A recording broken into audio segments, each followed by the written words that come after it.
Flynn lawyer, client wants assurances against witch hunt prosecution.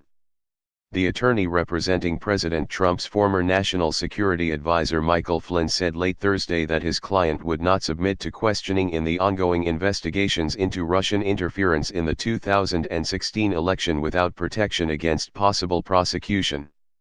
No reasonable person, who has the benefit of advice from counsel, would submit to questioning in such a highly politicized, witch hunt environment without assurances against unfair prosecution, Attorney Robert Kellner said in a written statement.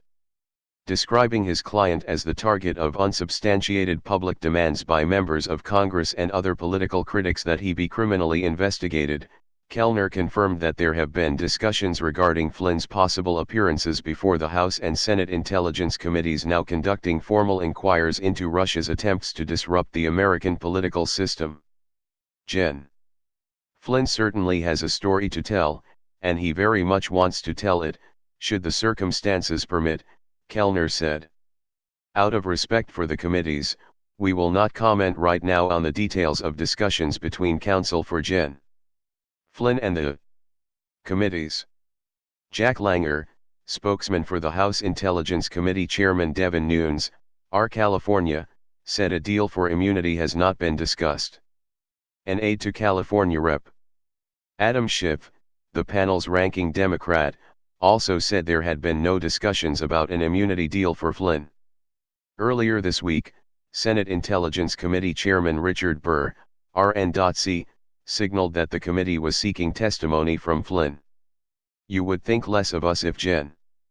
Flynn wasn't on that list of potential witnesses, Burr told reporters Wednesday.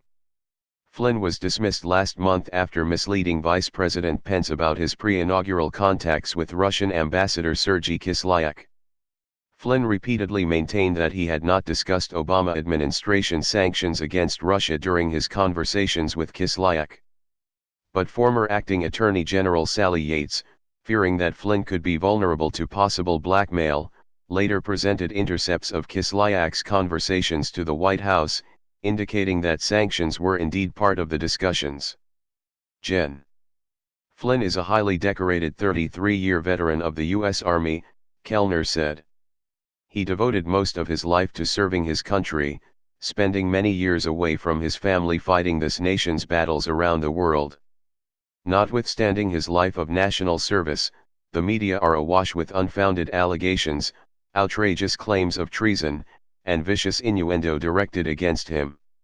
Yates was scheduled to testify before the House panel earlier this week, along with former Director of National Intelligence James Clapper, before the hearing was abruptly cancelled by Nunes.